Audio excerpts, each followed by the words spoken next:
একদিন অফিসের একটা কাজে টানাগঞ্জ যাচ্ছিলাম। আমার বাড়ি থেকে টানাগঞ্জের দূরত্ব ছিল প্রায় 200 কিলোমিটার। বাড়ি থেকে বেরোতে দেরি হয়ে গিয়েছিল, তাই অনেক রাতও হয়ে গিয়েছিল। গ্রাম্য এলাকা, চারিদিকে ফাঁকা, ধুধু করছে। হঠাৎ গাড়ির আলোগুলো কেমন যেন জ্বলছে নিচ্ছে।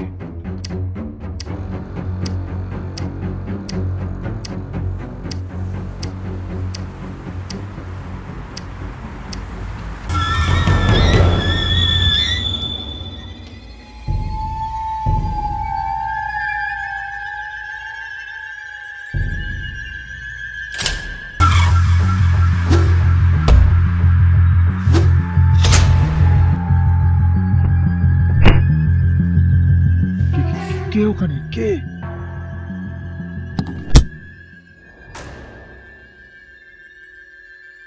এরপর হঠাৎ আমি মুখ ঘুরিয়ে যেই সামনের দিকে দেখলাম, এ, এ, এ, এ,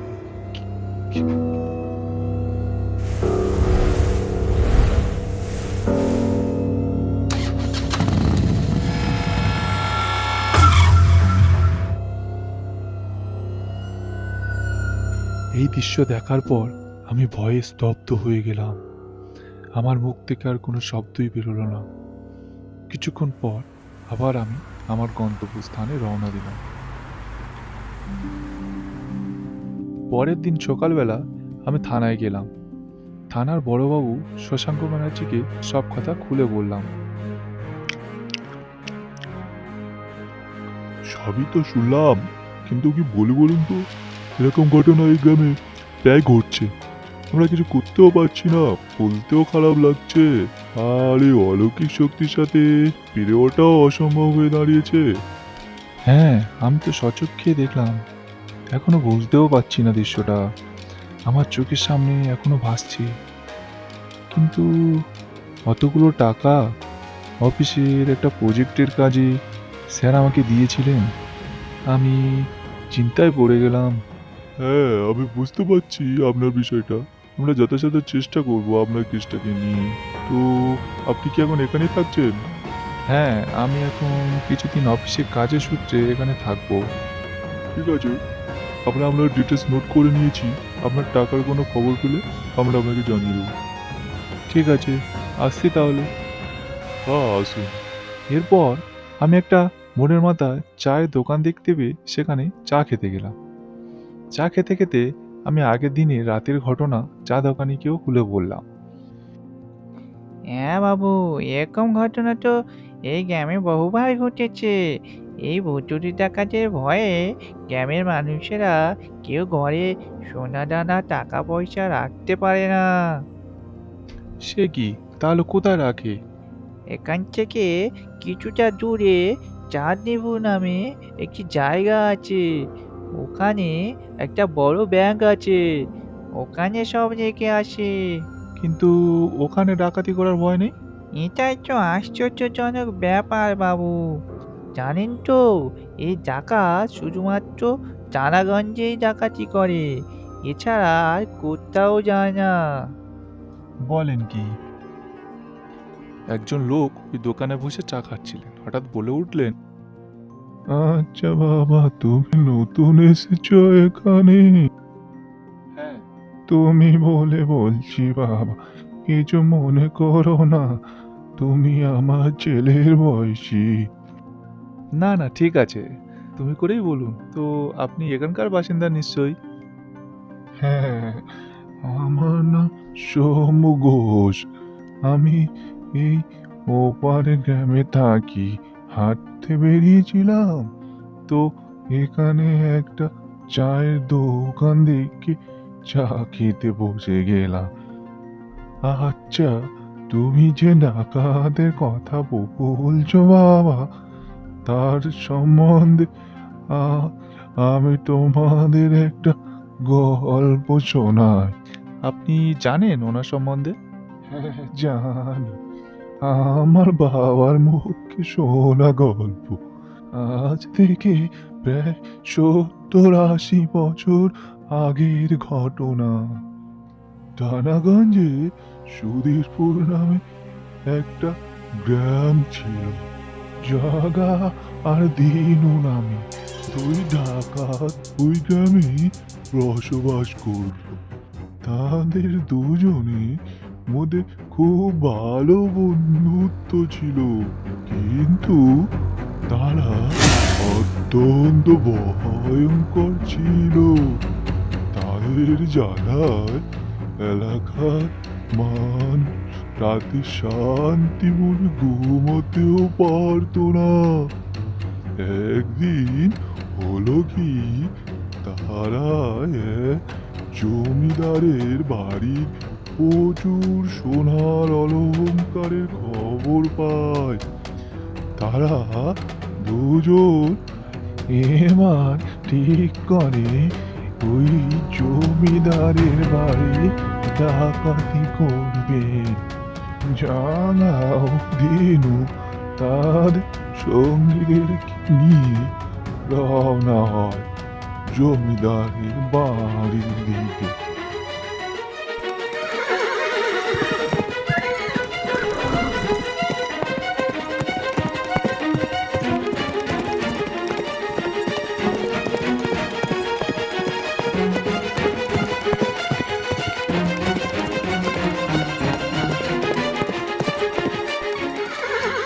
হঠাৎ পথে দাঁড়িয়ে দিনু বলে উঠলো, ওই তোরা এই পথ দিয়ে চল, জমিদারের বাড়ির চারিদিকে কি ঘেরাও কর, আমি আর জগা এই পথ দিয়ে যাচ্ছি।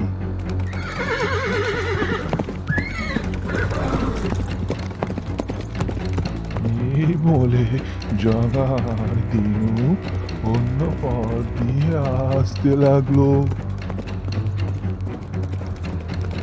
হঠাৎ দিনু জগার পিছন পিছন যেতে লাগলো। তারপর দিনু তার বন্দুকটা হাতে নিয়ে জগার পিছন দিকে একটা গুলি করলো।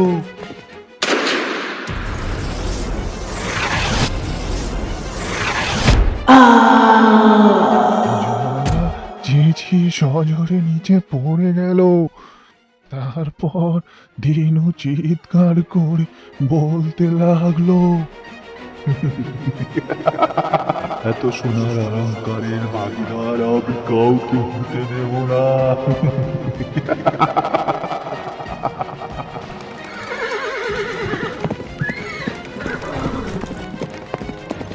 এরপর দিনু তার সঙ্গীদেরকে নিয়ে জমিদার বাড়ি ডাকাতি করে ফেরার পথে দিনু পুলিশের হাতে গুলিবিদ্ধ হয়ে মারা যায়।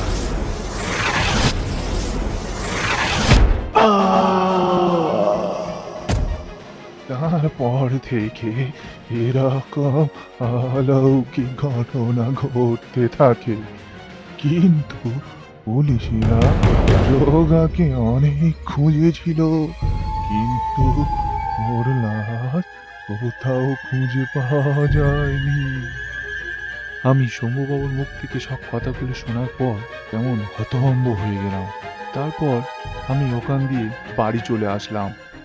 তার দুদিন পর তখন রাত 2টো বাজে, হঠাৎ আমার ফোনে রিংটোনটা বেজে উঠলো।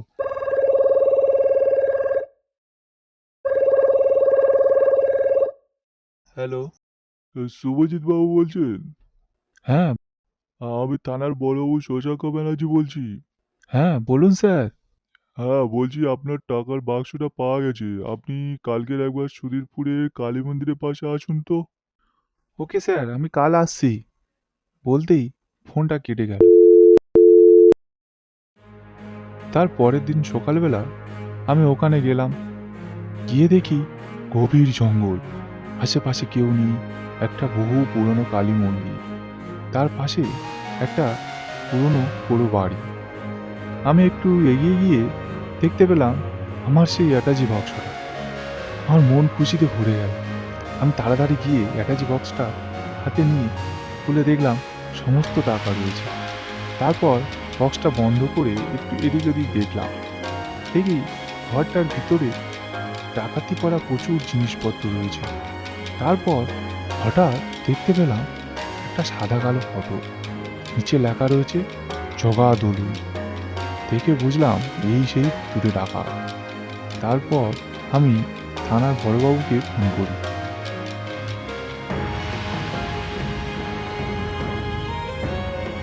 The number you have called is not available.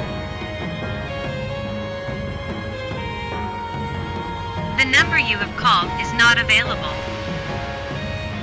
বারবার ফোন করার পর যখন বড়বাবুকে ফোনে পেলাম না, আমি থানায় গেলাম।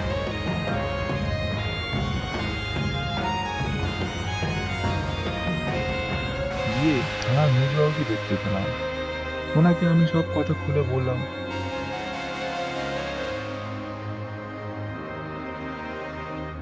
মেজবাবু কেমন যেন অবাক হয়ে আমার মুখের দিকে তাকিয়ে রইল।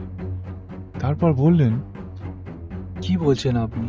বড়বাবু কাল রাতে আপনাকে ফোন করেছিলেন? হ্যাঁ, আমাকে ফোন করে ঠিকানা দিলেন, টাকার বাক্সটা আনার জন্য। আমি গিয়ে নিয়ে এলাম, দেখুন।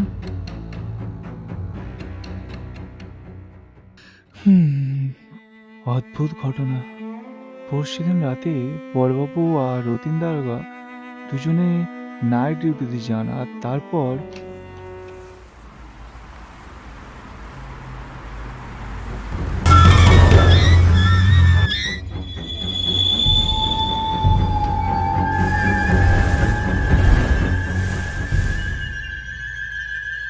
স্টপ! ওখানে দাঁড়াবেন, একদম এগোবেন না, এগুলোই গুলি চালাবো।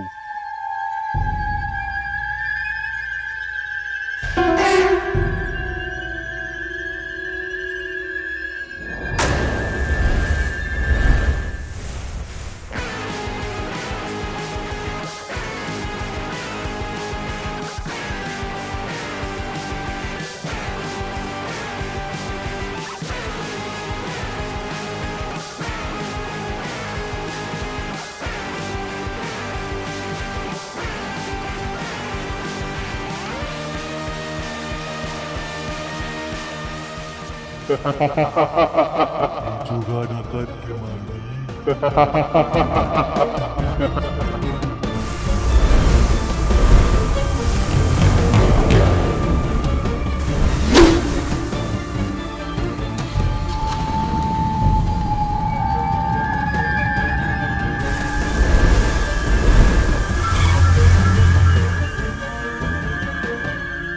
কথাগুলো শুনে ভয়ে আমার শরীরে হাড় হিম হয়ে গেল।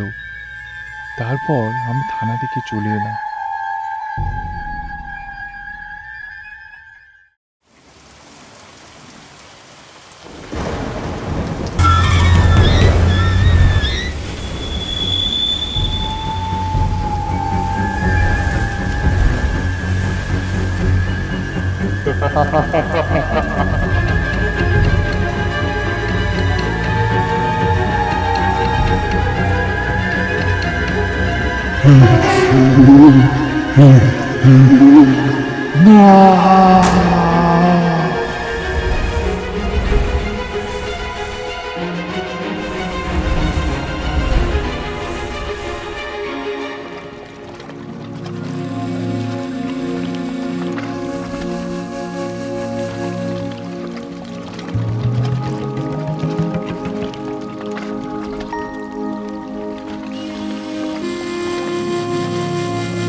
এইভাবে জগার আত্মাকে শান্তি কামনা জানিয়ে স্বর্গলোকে গমন করানো হয়।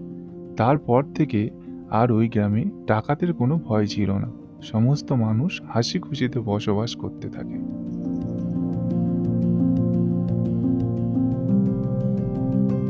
হ্যালো বন্ধুরা, গল্পটি ভালো লাগলে লাইক ও শেয়ার করবেন। পরবর্তী আরও গল্প শুনতে ও দেখতে হলে আমাদের চ্যানেলটিকে সাবস্ক্রাইব করে রাখুন।